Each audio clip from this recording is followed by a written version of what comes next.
ఈజిప్ట్లో భిన్న సంస్కృతికి కొన్ని వేల ఏళ్ల కిందే నెలకొంది. స్ఫింక్స్, పిరమిడ్స్, వాలీ ఆఫ్ కింగ్స్లోని సమాధులు, లుక్సర్ ఇంకా కార్నాక్లో ఉన్న దేవాలయాలు పురాతన ఈజిప్ట్ సంస్కృతికి నిదర్శనాలు. సుమారు 5000 సంవత్సరాలకు పూర్వం ఈజిప్ట్లో ఫెరోల సామ్రాజ్య స్థాపన ప్రారంభమైంది. వీరు మరణానంతరం కూడా జీవితంపై ఉన్న నమ్మకంతో సమాధుల పేరుతో పిరమిడ్ల నిర్మాణం చేపట్టారు. ప్రపంచంలో అతి పొడవైన నైల్ నది వల్లే ఈజిప్ట్కి అంత ప్రాచుర్యం ఏర్పడింది. ఇక్కడ క్రీస్తు పూర్వం 3300 నుంచి 2686 వరకు జరిగిన కాలాన్ని మొట్టమొదటి రాజుల కాలంగా పరిగణిస్తారు.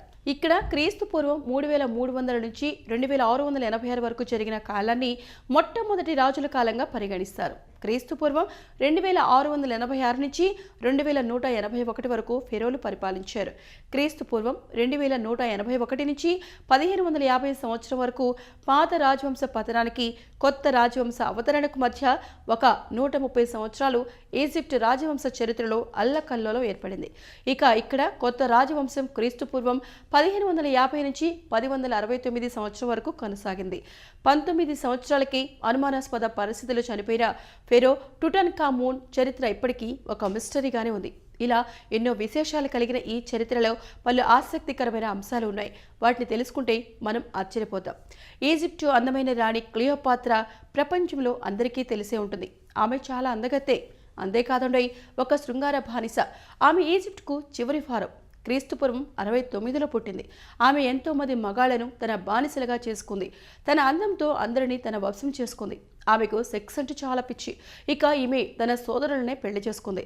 ఒక్కొక్కరిని ఒక్కో సమయంలో ఈమె పెళ్లాడింది. ఈమె వివాహం చేసుకున్న తన సోదరులు టొలెమీ 13, 14 కలిసి కొన్ని రోజుల రాజ్యపాలన చేసింది.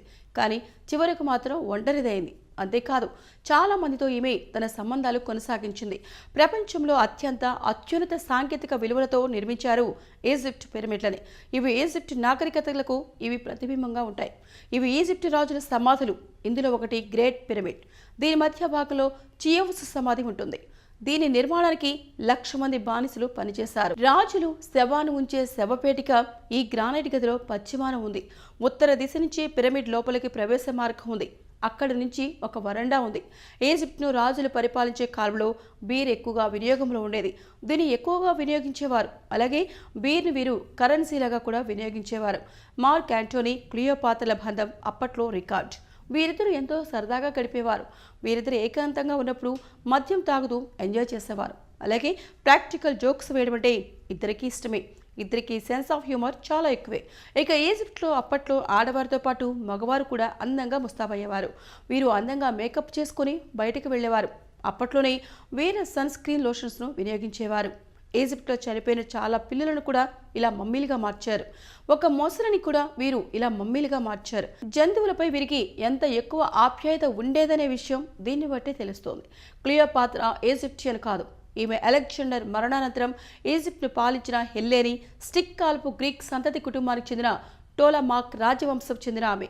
టోలమీలు ఈజిప్ట్ను పరిపాలించిన వీరు గ్రీక్ భాషే మాట్లాడేవారు. ప్రజలు కూడా ఈజిప్ట్ మాట్లాడటాన్ని నిరాకరించేవారు. ఈమె తాను ఈజిప్ట్ దేవత పోల్చుకునేవారు.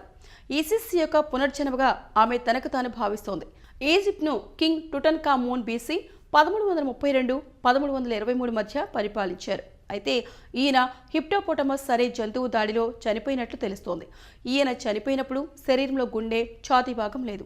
ఆ జంతువును వేటాడే క్రమంలో అది తిరగబడి దాడి చేయడంతో ఈయన చనిపోయాడు. కానీ ఈయన మరణానికి సంబంధించి చాలా కథలు ప్రచారంలో ఉన్నాయి. ఈజిప్ట్లో అప్పట్లో స్త్రీ పురుషులిద్దరూ సమానమే. సమాజంలో ఇద్దరికీ ఒకే గౌరవం ఉండేది. ఇరువురి కోసం ఒకే రకమైన చట్టాలు అమల్లో ఉండేవి. భార్యాభర్తలకు సంబంధించిన ఆస్తులను భార్యలు కూడా తమకు నచ్చితే అమ్ముకోవచ్చు. అలాగే సంపాదించుకునే స్వేచ్ఛ ఉండేది. వారి వ్యాపారాలు కూడా చేయొచ్చు. అలాగే వారికి ఇష్టం లేకుండా భర్తలకు విడాకులు ఇచ్చే సంప్రదాయం కూడా ఉండేది. ఈజిప్ట్లో అప్పట్లోనే కండోమ్స్ ఉపయోగించేవారు. లైన్ క్లాస్ను వీరు కండోమ్లుగా వినియోగించేవారు. పలు వ్యాధుల బారిన పడకుండా ఉండేందుకు వీరు ఇలా చేసేవారు. ఈజిప్ట్లో రాజ కుటుంబీకులు చనిపోతే వారి శరీరాలను మమ్మీలుగా మార్చే పద్ధతి అందరికీ తెలిసిందే. శరీరాలను భద్రపరిస్తే మరణించిన వారి ఆత్మలు శాంతిస్తాయని ఈజిప్షియన్ల నమ్మకం.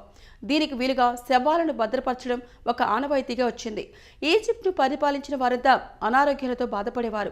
వీరు తీసుకునే ఆహారం కాస్త డిఫరెంట్గా ఉండేది. వీరి రోజు మాంసం, బీర్, వైన్, బ్రెడ్, తేనె తదితర పదార్థాలను ఆహారాలుగా తీసుకునేవారు. వీరు ఎక్కువగా డయాబెటీస్ తదితర వ్యాధులతో బాధపడ్డారు కూడా. క్లియోపాత్రా మ్యాథ్స్, ఫిలాసఫీ చదివారు. ఈమె 12 భాషల్లో మాట్లాడేవారు. చాలా విషయాలపై ఈమెకు ఎక్కువగా నాలెడ్జ్ ఉండేది. మమ్మీగా తయారు చేయడానికి శరీరం నుంచి పొట్ట, ఊపిరితిత్తులు, కాలేయం, పేగులను ఎడమ వైపు నుంచి తొలగించేవారు.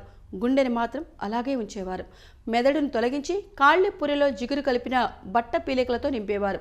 శరీరం నుంచి చెమ్మను తొలగించడానికి ఒక రకమైన లవణ పదార్థాన్ని వినియోగించేవారు. మృతదేహంపై జిగురు లాంటి పదార్థాన్ని పూసేవారు. దానికి ఒక పెద్ద వస్త్రాన్ని చుట్టుకుంటూ పోయేవారు.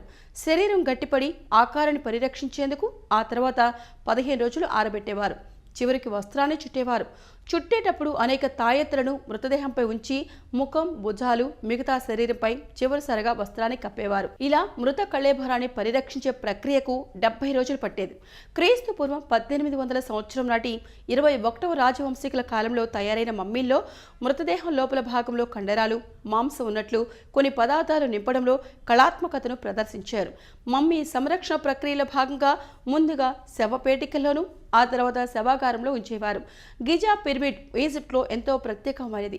ప్రపంచంలోని 7 వింతల్లో ఒకటిగా గుర్తింపు పొందింది గ్రేట్ పిరమిడ్ ఆఫ్ ఈజిప్ట్.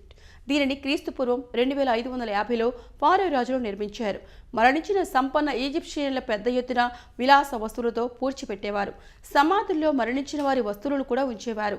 వారు రోజు ఉపయోగించే సామాగ్రి మొత్తం కూడా సమాధుల్లోనే ఉంచేవారు. సో ఈ వీడియో కనుక మీకు నచ్చినట్లయితే లైక్ చేయండి, షేర్ చేయండి, కామెంట్ చేయండి.